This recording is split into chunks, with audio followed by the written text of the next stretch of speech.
Bismillahirrahmanirrahim. Assalamualaikum warahmatullahi wabarakatuh.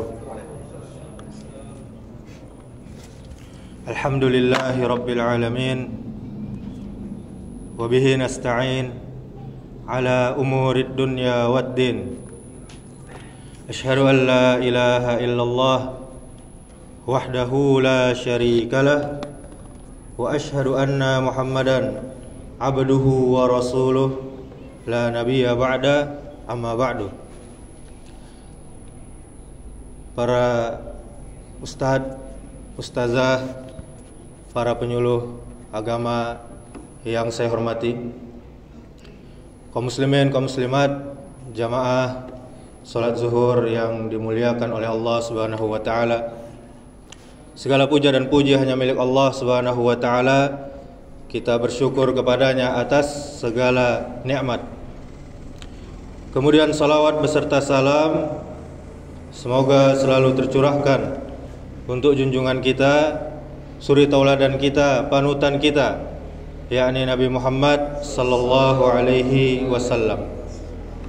Allahumma salli wa sallim wa barik ala Muhammadin wa ala alihi wa ashabihi ajma'in. Jamaah yang dimuliakan Allah Subhanahu wa taala, sesungguhnya seluruh amal perbuatan itu bergantung pada niatnya. Apa tujuan kita? Apa yang kita harapkan dari satu amalan, dari satu perbuatan, itulah yang akan kita dapatkan. Di dalam sebuah hadis yang mulia, yang cukup panjang, bahkan kita semua hampir melupakannya, bahwa bukan hanya hijrah yang bergantung kepada niat, akan tetapi segala bentuk perbuatan ataupun perkataan yang kita lahirkan juga bergantung apa yang kita niatkan. Rasulullah sallallahu alaihi wasallam bersabda dari sahabat Umar bin Khattab radhiyallahu anhu. Dia berkata, aku mendengar Rasulullah sallallahu alaihi wasallam bersabda, innamal a'malu binniyat wa innamal likulli imri'in ma nawa. Faman kanat hijratuhu ila Allahi wa rasulih fa hijratuhu ila Allahi wa rasulih. Wa man kanat hijratuhu lid-dunya yusibuha aw imra'atin yankihuha fa hijratuhu ila ma hajara ilaih. Yang artinya, perbuatan-perbuatan itu, amalan-amalan itu hanyalah dengan niat. Dan bagi setiap orang hanyalah menurut apa yang diniatkan.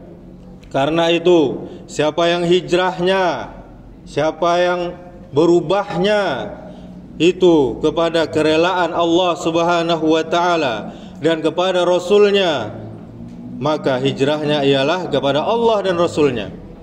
Dan siapa saja yang hijrahnya untuk memperoleh keduniaan atau karena wanita yang bakal ia nikahi, maka hijrahnya itu ialah kepada apa yang telah dia hijrahi. Hadis riwayat Bukhari dan Muslim. Jamaah yang dimuliakan Allah Subhanahu wa taala, sampai hari ini boleh jadi masih ada di antara umat Islam, mungkin di antara kita yang belum paham secara benar dan baik tentang urusan niat atau urusan hati. Bahkan ada yang mencoba memindahkan urusan hatinya dalam lisannya. Dia berkata kepada saudaranya bahwa apa yang dia perbuat semata-mata karena Allah. Namun ketika dia akan berbuat, dia tambahkan dalam hatinya, dia tambahkan niatnya karena Allah dan karena sesuatu keduniaan.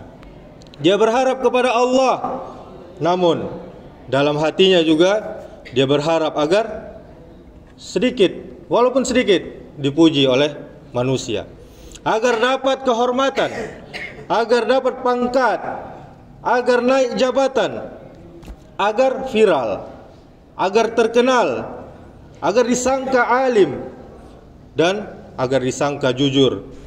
Padahal niat yang mendua berarti dia telah berbuat aniaya kepada dirinya sendiri.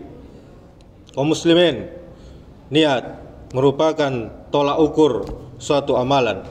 Diterima atau ditolaknya suatu amalan tergantung pada niatnya. Niat berhubungan dengan hati seseorang dan sifatnya sangat penting. Seseorang bisa mendapat pahala karena niat, dan seseorang juga bisa mendapat dosa karena niatnya. Inilah betapa pentingnya niat selalu untuk diperbaharui, agar hijrah yang kita lakukan, agar taubat, agar perubahan yang kita lakukan berbuah suatu kebaikan. Pada bulan yang mulia ini, kaum muslimin, kaum muslimat, mari kita mengenang sedikit peristiwa masa lalu ketika Rasul kita sallallahu alaihi wasallam hijrah dari Makkah ke Madinah. Dan di antara sekian banyak sahabat yang ikut berhijrah, ada salah satu di antaranya yang niat hijrahnya bukan semata-mata karena Allah dan Rasulnya, namun hijrahnya karena seorang wanita. Inilah latar belakang diturunkannya hadis yang mulia ini, tentang segala perbuatan tergantung pada niatnya. Apabila seseorang berhijrah karena ingin menikah dengan seorang wanita, maka yang ia dapati menikah dengan wanita tersebut. Apabila seorang hijrah dengan niat agar dipuja, agar dipuji orang lain, maka dia akan mendapati pujian pula dari orang lain. Padahal segala puji hanya milik Allah Subhanahu wa ta'ala.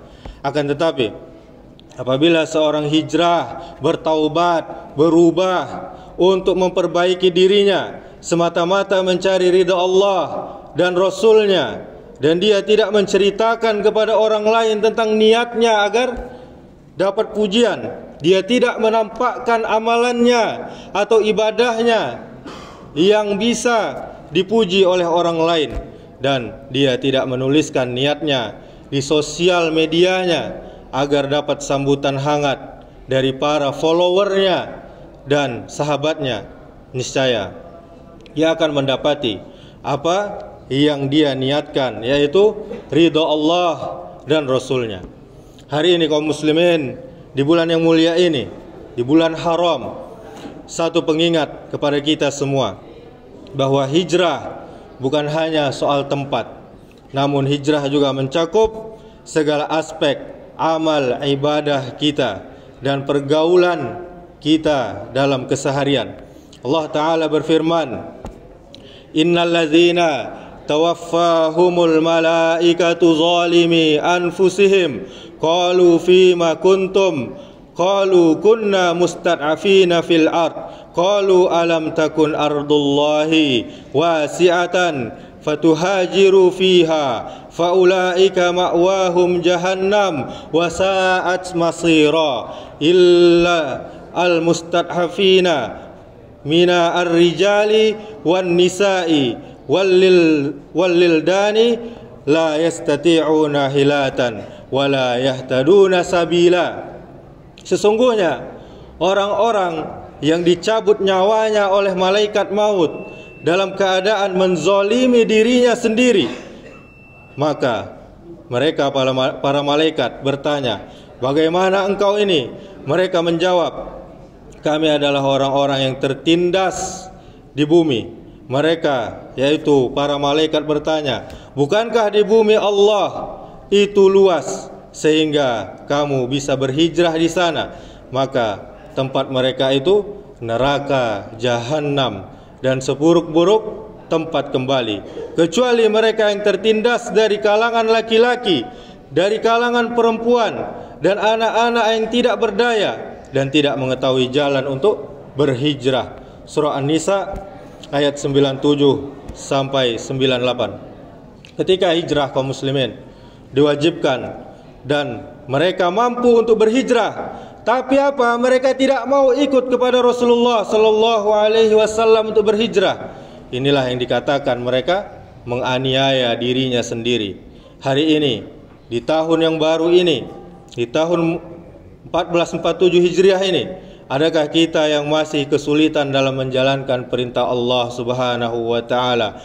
Jika masih ada, segeralah berhijrah, baik dari kemaksiatan menuju ketaatan, dari kelalaian ibadah menuju disiplin ibadah, menuju istiqamah, dan ketidaktahuan tentang berbagai perintah dan larangan Allah di dalam Islam ini, menuju paham, menuju mengerti dengan istiqamah menghadiri majelis ta'lim.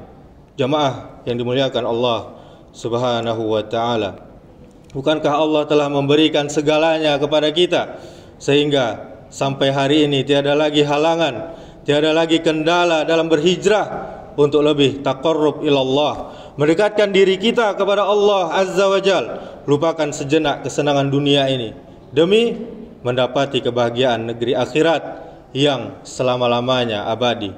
Semoga Allah menambahkan kekuatan kita untuk lebih semangat lagi dalam mencari ridha-Nya. Amin. Allahumma amin. Subhanakallahumma wa bihamdika asyhadu an la ilaha illa anta astaghfiruka wa atubu ilaik. Wassalamualaikum warahmatullahi wabarakatuh.